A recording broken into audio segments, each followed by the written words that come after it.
Hello and welcome to Global Order. My name is Ishan Dhar.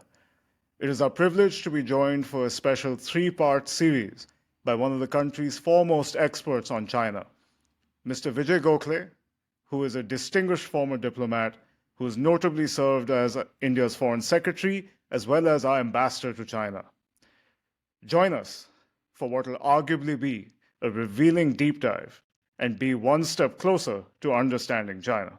Mr. Gokhale, thank you very much for joining us. It's very exciting to have you here. We have been looking forward to this. To start off, we are often told, almost ad infinitum, that the People's Liberation Army is the Chinese Communist Party's military and not necessarily that of the Chinese nation state, at least the way we understand nation state in the Westphalian sense. Could you explain this distinction and why it might be important? Yes, thank you, Ishan, first for having me on your podcast, and secondly for talking about China, because it is our largest neighbor, with which we have a complex relationship. And I think it would be good for a wider audience to know the facts about modern China. The question you pose is very, very relevant because the People's Liberation Army, as per the Communist Party of China's own claim, is the party's army. And to understand this idea, we have to go back to the early 1920s when the young Mao Zedong launched an uprising in southern China called the Autumn Harvest Uprising. Now, the uprising itself failed, but his words indicated the importance of the use of force in achieving political objectives. What he essentially said was that he wanted to organize 100 million peasants from the rural areas to rise up in a force that was so swift and violent that you could overthrow the regime. And this gives an indication of how Mao Zedong considered the use of force or violence to be a legitimate instrument for the party. And this was subsequently enshrined in a Communist Party resolution in 1929 called the Kutien Resolution, which mandated that the party shall have a military wing and that wing shall be loyal to the party. So, very early on in the history of the Communist Party itself, the idea that violence is legitimate and the idea that a political party should have a military wing became deeply embedded in the Communist Party's psyche. And of course, when it became a state in 1949, when they overthrew the Republic of China, this army of the party was converted into a national army. But through the 75 years that the People's Republic of China has existed, the party has always maintained that the army is still the party's army. And to ensure that the party remains in control, every leader of China from Mao Zedong to Xi Jinping has held the position of chairman of the Central Military Commission. In fact, the last three presidents of China have combined the party's highest position, which is the General Secretary of the Communist Party, with the chairmanship of the Central Military Commission. And the most telling indication of the party's control over the army came in July this year. On the 17th of July 2024, at a major party political conference, President Xi Jinping himself said that the first priority of the army is political loyalty, loyalty to the Communist Party. So I think that this tells us that we are dealing with a very unusual institution. This is not a national army like the Indian Army, which owes its loyalty to the Constitution and to the state and to the elected government of the day, whichever that government might be. It is an army that owes its loyalty to the political party which created it and under whose thumb it continues to remain. Correct.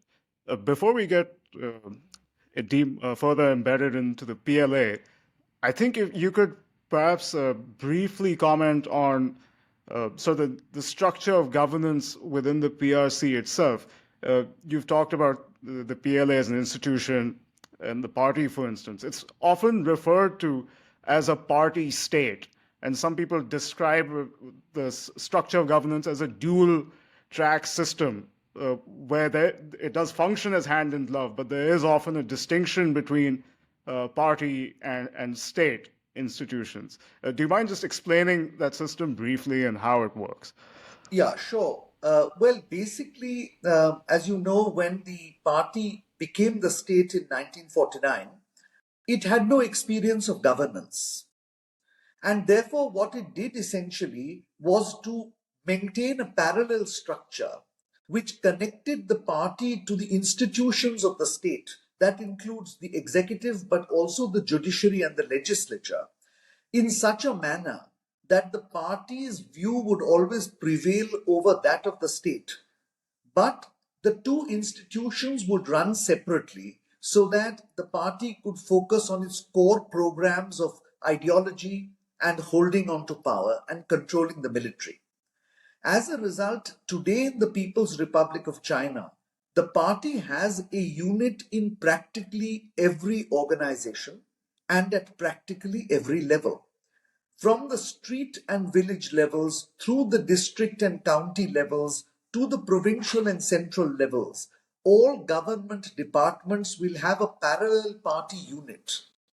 And the party secretary of a ministry or of a department or of a county or of a district will generally have the right of precedence over the administrative head of that ministry or district.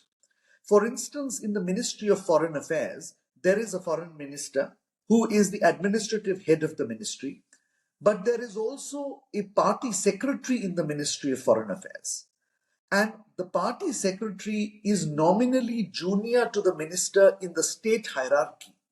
But in the party hierarchy, it is quite possible that the party secretary will outrank the minister in that particular department or in that particular province or in that particular county. This is the way in which the party retains control over the organs of state. And I want to re-emphasize that the party's units are also embedded in the judiciary at all levels, in the legislature at all levels, as well as in the corporations and businesses in China at all levels. So, in other words, it is controlling all wings of the government as well as much of the activity that takes place outside the government as well. Yes. So now coming back to the military, how would you describe what the core principles of China's military doctrine would be today, and how might they have changed over time since the birth of the party state? Well, the core principle above anything else is that the army must defend the Communist Party of China. And this particular point was re emphasized by President Xi Jinping in one of his earliest speeches after he took power in the end of 2012. What he told the party was that the Soviet Union had collapsed for two reasons. First, it had become ideologically confused. But second and importantly, the Red Army in the Soviet Union, which was the army of the Communist Party of the Soviet Union, had become so autonomous that it considered itself a national army. And when the party itself faced a crisis in 1991, the Red Army did not come to its protection. And the message that President Xi was giving to his own party and army was that we cannot allow this situation to ever occur in China. And therefore, the core doctrine must be the absolute loyalty of the army to the party. But beyond this core principle, there has been a very fundamental change that has taken place in the Chinese military over the last decade or so. That change is not simply in doctrine, it is in the methods of training, it is in the structures that govern the military, it is in the logistics arrangements that the military has made, and in terms of doctrine. So, very briefly, President Xi Jinping has fundamentally revised the training manuals and made it mandatory for all military units to train in what he describes as near combat conditions. In other words, complex exercises in unfamiliar terrain, in unfamiliar areas, with a view to building up fighting capability. This is a fundamental reform he has made. A second one is in structures. And the structures basically are to move away from land-based military regions, as he calls them, as it was called rather before 2016, to theaters, which is a very modern concept the United States also uses. So 5 theaters have been created, each theater aimed at a particular strategic direction. So, for instance, the Western Theatre Command is aimed at the southwestern direction, which is the Indian frontier.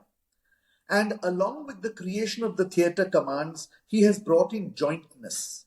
In other words, the theatre commander will not only deploy land forces, but air forces, space forces, and rocket forces, and possibly, where required, the naval force as well. So there's a jointness which is being developed. On the logistics side, of course, we see very new platforms, a fairly sophisticated level of technology now, both in the air and on the sea, as well as new logistics being built by China outside its borders. Finally, of course, the doctrine itself is fundamentally changed to keep in pace with the strength of the PLA. And to put it very simply, the doctrine has moved from fighting within China's frontier to taking the fight to the adversary beyond China's frontier to its periphery. In other words, if China has to defend its sovereignty and territorial integrity, it must be on the soil of others which are in the periphery of China and never on the Chinese homeland. So this broadly is the change that President Xi has brought. And it is a change that no previous leader, even somebody as powerful as Mao or Deng Xiaoping, could do. And it has been acknowledged universally, including in the United States, which is perhaps the greatest adversary of China, that these changes have made the People's Liberation Army into a fighting force that is worthy of respect and needs to be taken very, very seriously. Correct. I can't help but notice you raised the concept of defending the center against adversaries on the periphery. If I'm not mistaken, that's actually an old concept that has existed in China since imperial times.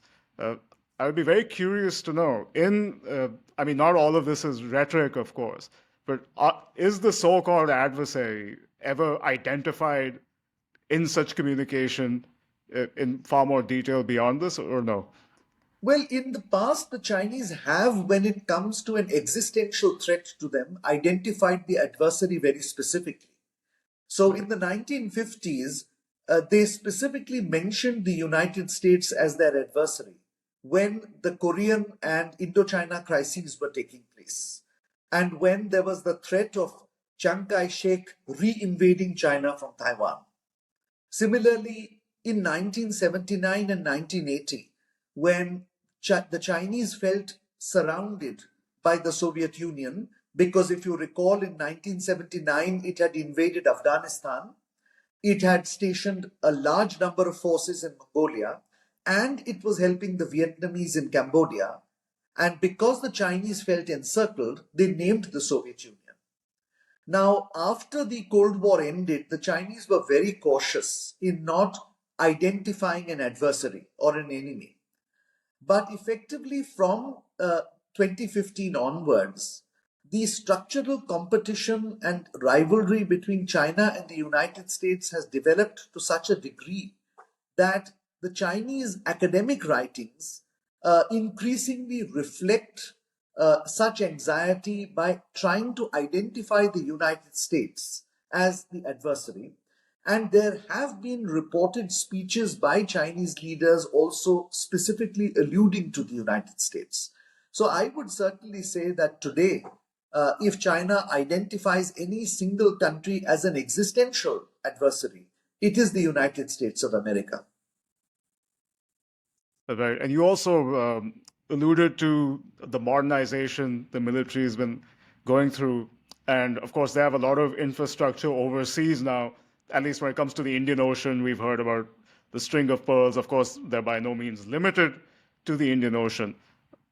Some commentators do, however, question their ability to project force through some of this infrastructure. What is your opinion on this? Is there something to really be concerned about at the moment, or no? I think it is a fact that China has the world's largest navy today. In quantitative terms, we can argue whether qualitatively the US Navy is better or not. It perhaps is. In terms of surface and underwater vessels, however, China has the largest navy. It also has one military base in Djibouti in the Horn of Africa, and there are reports of a second one under construction in Cambodia, and even rumors about the possibility of a third military facility in the Comoros Islands in the Western Indian Ocean. We also must realize that China is a trading nation. It is energy dependent, it is resource dependent, and all of its energy and resources, or most of it, travels between Africa and through the Malacca Strait to China. Therefore, there are a number of reasons, not just national security concerns, but economic concerns, which will make it inevitable that China becomes a permanent or semi-permanent presence in the Indian Ocean. And that is a fundamental change in the geopolitics of our region. Because after the end of the Cold War, the United States has been for 30 years the only superpower in the Indian Ocean. And it has pretty much maintained the balance of power and the security and safety of the sea lanes of communication. The entry of China into the Indian Ocean region per se doesn't mean that there will be a conflictual situation either with the United States or with us, but there is no doubt it will complicate the situation because it is a geopolitical shift from a unipolar force in the Indian Ocean to at least a bipolar force, and we cannot underwrite the possibility that India's own naval capability and power projection will expand. Now, as to the sustainability of that power projection, because I think that was the objective of your question, it has not been tried or tested. But I think both the equipment that they have obtained by way of heavy lift aircraft, supply ships, oil tankers, landing craft, extremely sophisticated naval ships, and so on, as well as in doctrinal terms, because they are now talking about activity on the far seas, no longer on the near seas, but in the blue waters. I would guess that they are preparing for deployment in the Indian Ocean and also preparing themselves for projecting power beyond the Western Pacific, where they are confined so far. So I would think it would be wise for Indian strategic analysts and those who make policy to factor in the probability that by 2030 we will see a near permanent presence of China in the Indian Ocean. By then, the third carrier fleet will be fully operational, and therefore China will have the wherewithal, the means to maintain a permanent presence in the Indian Ocean. And coming back to the structural reforms that you mentioned, you talked about Xi Jinping citing the Soviet experience before instituting many of these changes. One can't help but think there is perhaps a sense of distrust between the party and the PLA. Granted that the PLA is, of course, a part of the Chinese Communist Party. Would you agree that some of the structural reforms are intended for the party to have tighter control over the PLA? Well, I think you really put your finger on the nub of the question. The reality is that in any political system, there is a suspicion between the political class and the military. because of the history of the world for the last 2000 years. In democracies, that is tempered by the constitution, which gives a certain authority to the political leadership over the military. In the case of China, however, this remains a perennial point of tension. How much can the party trust the army, despite the fact that the army is the party's army? And a number of efforts have been made through this last 75 years, from Mao Zedong to Xi Jinping, to ensure that the control remains. So, undoubtedly, some of the political reform is clearly intended to reinforce that. And two things in particular are important. One is increasingly ideology has been reintroduced as a mandatory course in at all levels in the army.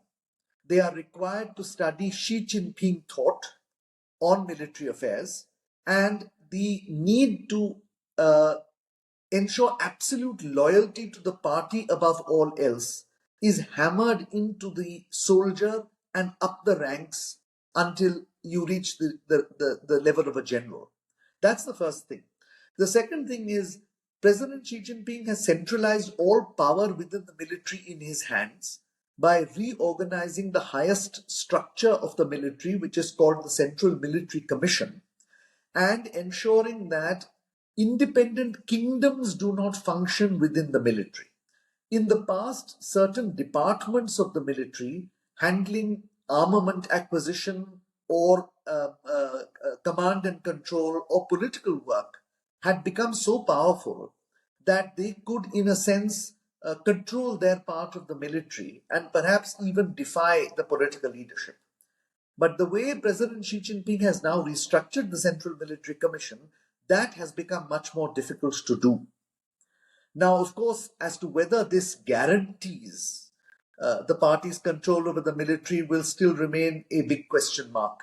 But there is no doubt that President Xi Jinping is trying his best to ensure that what happened in the Soviet Union, the refusal of the military to come to the party's help when it needed it in a crisis, will not be repeated if and when the Chinese Communist Party faces such an existential dilemma.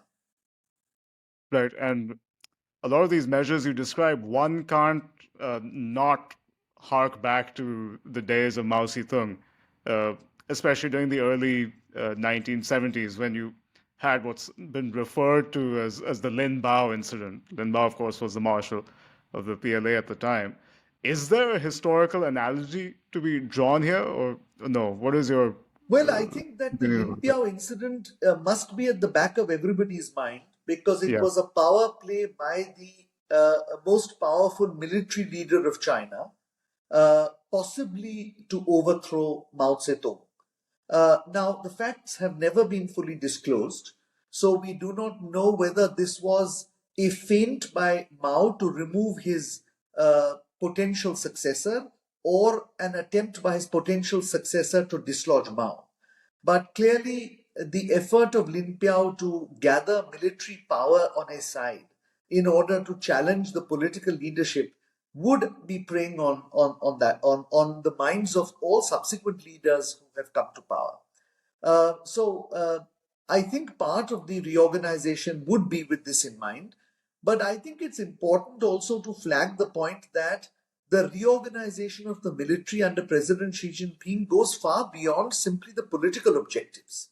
It extends to national security and geopolitical objectives because a number of the reforms actually have enhanced the professionalization of the military, has improved the technology of the People's Liberation Army, and has modernized many of their doctrines, their methods of training, and their structures, such that today perhaps it is a formidable opponent for the United States of America, and therefore it goes without saying it is a very formidable opponent for us.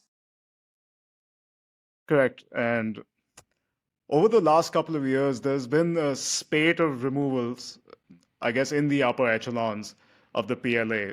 A lot of the reasons given, of course, are corruption, indiscipline, etc.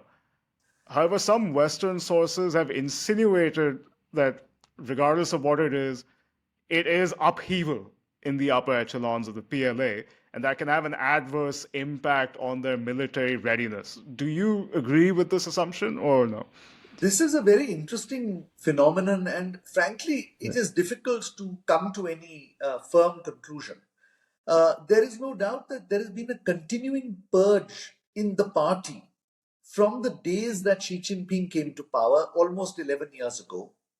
And that has been aimed at every part of the party, including its military wing. There is a view that is also supported by data and evidence that there was gross corruption in the party, including in the military.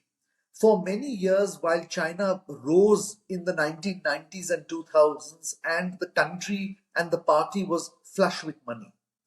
Not only were army contracts being money being siphoned off from army contracts, but it is accurate that army positions were being sold, and the post of a general could be bought on the market, so to speak. Now, President Xi Jinping, I think, understood the extent to which corruption had seeped into the party and the army, and he decided that one important aspect of regaining control was to deal with it. So there has been a continuous series of corruption investigations, and that has also covered the army. The question that, however, one has to ask oneself is that while this could be understandable in the first 5 years, let us say, of his tenure, because most of the military appointments were made by his predecessors, in the last few years, almost every military appointment has been made by him. Presumably, he has vetted them, he has gone into their backgrounds, he has examined their political loyalty, he has looked at their financial records, and therefore it is surprising that despite this, periodically defense ministers, chiefs of general staff, senior generals in commands, the head of China's rocket forces and strategic nuclear command are removed on grounds of corruption. I can only say that I would not discount a certain political motivation to these dismissals or removals, aside from probably some cases of genuine corruption. But what is very interesting is that it would suggest to me that if after 11 years he is still finding either corruption or a political challenge within the army, then it speaks to his inability to establish full control over this institution.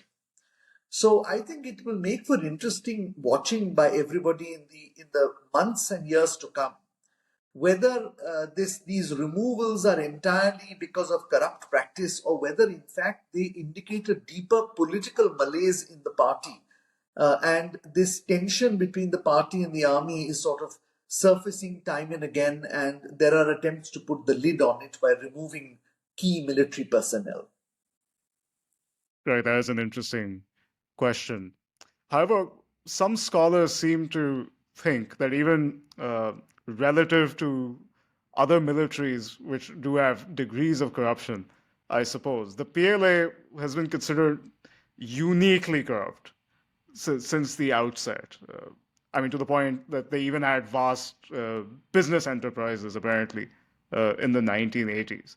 Why might that have been the case? And this is obviously a limiting factor of sorts that should be worth looking into.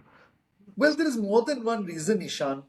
Firstly, we must remember that in the 1970s, when Mao Zedong devastated the Communist Party cadre in the Cultural Revolution, and many top leaders of the Communist Party, right down to the district level, were eliminated, it was the Chinese military that stepped in to maintain stability and to regain political control. And as a result, they gained a greater share in political power. Now, the deal in the 1980s and in the 1990s, and possibly up to the first decade of the 2000s, was that the party needed to wean the PLA off politics because it was too dangerous to have them there. And the quid pro quo was that they were given a free hand in running businesses and in arms exports and imports, all of which would give them additional income. additional organizational income to buy sophisticated weapons or to develop them, and additional personal income because they could enrich themselves personally. And this was part of a very systematic and openly acknowledged procedure. It is only by the end of the 1990s that the corruption had become on such a great scale that first President Chiang Zemin and then his successor, President Hu Jintao, attempted to rein in the PLA by curtailing the more egregious business practices or malpractices, and also making the army more professional, making a proper budget, guaranteeing them regular and very strong budget increases so that they would not face problems in acquiring new toys. But these were sporadic efforts, and essentially corruption continued through in the military, even though some of it was curtailed. And it is really President Xi Jinping who is dealing with the consequences of what was actually party policy for the last 30 odd years. Now, I would not say that the PLA is uniquely corrupt in the sense of suggesting that it is vastly corrupt to the extent that its structures are weak and riddled with corruption. Yes, there is corruption, but we should not also underestimate the professionalization that has taken place, the sophistication of their technology, the development of their doctrines, and the overall resolve to preserve and protect China's interests.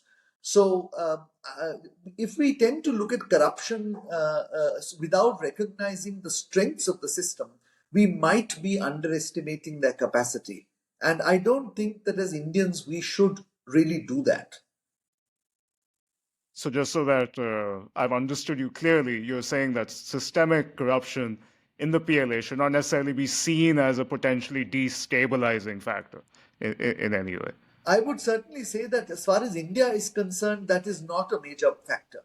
Perhaps where the United States is concerned, because that is a much bigger adversary, such issues might take a toll on the way the PLA fights. But since we are not Americans but Indians, we have to bear a certain, we have to look at this proportionate. Mr. Gokhale, that was most insightful. Thank you very much for your time. Thank you, Ishan.